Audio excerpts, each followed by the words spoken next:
കഞ്ഞിപ്പശയും insulation ടേപ്പുമായി ദേശീയപാതയിലെ വിള്ളലടച്ച് youth ലീഗിന്റെ ആക്ഷേപഹാസ്യ സമരം. മുഖ്യമന്ത്രിയെയും നിതിൻ ഗഡ്കരിയെയും മുഹമ്മദ് റിയാസിനെയും പ്രതീകാത്മകമായി വേഷം കെട്ടി ട്രോളിയായിരുന്നു സമരം. വിള്ളലുണ്ടായ ദേശീയപാതയിൽ ഓട്ടയടപ്പിച്ച സർക്കാരുകളെ ട്രോളുകയായിരുന്നു യൂത്ത് ലീഗ്. ഏറ്റവും വലുത് ഫാമിലിയാണ്. വലിയ ഷോറൂം, വലിയ സൗകര്യങ്ങൾ, വലിയ ഫാമിലി തിരൂരിൽ. Family wedding centre. മലപ്പുറം ജില്ലയിലെ കൂരിയാടും തലപ്പാറയിലും മമ്മാലിപ്പടിയിലും ദേശീയപാതയിൽ കണ്ടെത്തിയ വിള്ളൽ തൊഴിലാളികളെത്തി പ്രത്യേകതരം പശ ഉപയോഗിച്ച് ഓട്ടയടച്ചതിനെ ട്രോളുകയായിരുന്നു യൂത്ത് ലീഗ് വ്യത്യസ്ത സമരത്തിലൂടെ.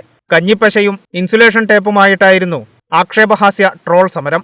കേന്ദ്രത്തിന്റെ പ്രത്യേകതരം പശക്കുപ്പിയുമായി പ്രതീകാത്മക വേഷമണിഞ്ഞ് നിതിൻ ഗഡ്കരിയും കേരളത്തിന്റെ പശക്കുപ്പിയുമായി പൊതുമരാമത്ത് മന്ത്രി മുഹമ്മദ് റിയാസും എല്ലാം വീക്ഷിക്കാൻ മുഖ്യമന്ത്രി പിണറായി വിജയനും എത്തിയതോടെ ആക്ഷേപഹാസ്യ സമരം പൂർണ്ണം. ഒപ്പം KNRCയുടെ തൊഴിലാളികളും കൂടിയായപ്പോൾ ട്രോൾ സമരം ബഹുകേമമായി. കഞ്ഞിപ്പശയും ഇൻസുലേഷൻ ടേപ്പും ഉപയോഗിച്ച് വിള്ളൽ അടച്ചുകൊണ്ടായിരുന്നു യൂത്ത് ലീഗിന്റെ പ്രതീകാത്മക ട്രോൾ സമരം.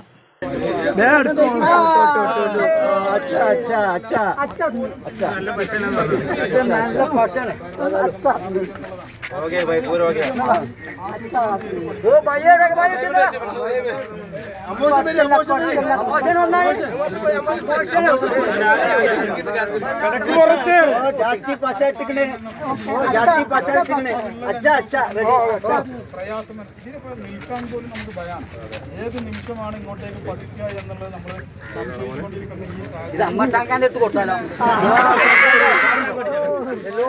ഈ ഭയങ്കര ഉസാറാണ്.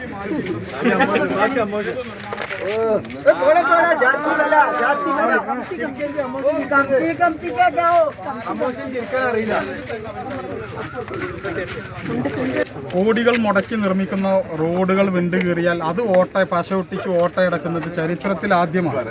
അതായത് തലന്റെ അകത്ത് എന്തെങ്കിലുമുള്ള മന്ത്രിമാരുണ്ടെങ്കിൽ ഈ തരത്തിലുള്ള പണികൾ നടക്കാതിരിക്കുള്ളൂ. തീർച്ചയായിട്ടും ഇത് വലിയ പ്രതിഷേധാർഹമാണ്. ഞങ്ങൾ ജനങ്ങളെ പ്രയാസപ്പെടുത്താതെ പ്രതീകാത്മകമായി ഇത് ജനങ്ങളിലേക്ക് എങ്ങനെ എത്തിക്കാം എന്നതിൻ്റെ ഭാഗമാണ്. കഞ്ഞിൻ്റെ വെള്ളം മുമ്പ് ചോറൊക്കെ നല്ല പശയായിരുന്നല്ലോ, ആ പശ വെച്ചിട്ടാണ് ഞങ്ങൾ നല്ല വെന്ത ചോറിൻ്റെ പശ വെച്ചിട്ടാണ് ഇപ്പോൾ റോഡ് ഒട്ടിക്കാൻ ഞങ്ങൾ എത്തിയിട്ടുള്ളത്. അവർ ടാറിങ് കലക്കിയിട്ട് ഒഴിക്കുന്ന ഒരു സാഹചര്യമാണ് ഉണ്ടായത്. അതിൽ നിന്നും അത് ഞങ്ങൾ വ്യത്യസ്തമായിട്ട് അവതരിപ്പിക്കുന്നു എന്നുള്ളതാണ്. റോഡിന് 6000 കോടി മുടക്കിയിട്ടുണ്ടെന്നും ഇത് തങ്ങളുടേതാണെന്നും മന്ത്രി റിയാസിന്റെ വാദം. അപ്പോൾ യേ ഹമാരാ ഹെ പൂരാ ദുഡ് ഹം ലുക്കാ ഹെ എന്ന് ഗഡ്കരിയുടെ തിരിച്ചടി. ഒടുവിൽ ജൂൺ 1 പ്രധാനമന്ത്രി ഉദ്ഘാടനം ചെയ്യുമെന്ന മുഖ്യമന്ത്രിയുടെ പ്രഖ്യാപനത്തോടെ ഓട്ടയടക്കൽ സമരം അവസാനിച്ചു. മുഖ്യമന്ത്രി പിണറായി വിജയനായി കോഴിശ്ശേരി ഷിഹാബും കേന്ദ്രമന്ത്രി നിതിൻ ഗഡ്കരിയായി P മുബീനും മന്ത്രി മുഹമ്മദ് റിയാസായി മുഹമ്മദ് കുട്ടിയുമാണ് മുഖംമൂടി അണിഞ്ഞത്. കുഴിമണ്ണിൽ ഫൈസൽ, ജുബൈർ തേറമ്പിൽ, യൂത്ത് ലീഗ് നേതാക്കളായ UA റസാഖ്, ഷംസുദ്ദീൻ പുള്ളാട്ട് തുടങ്ങിയവരും ആക്ഷേപഹാസ്യ സമരത്തിൽ പങ്കാളികളായി.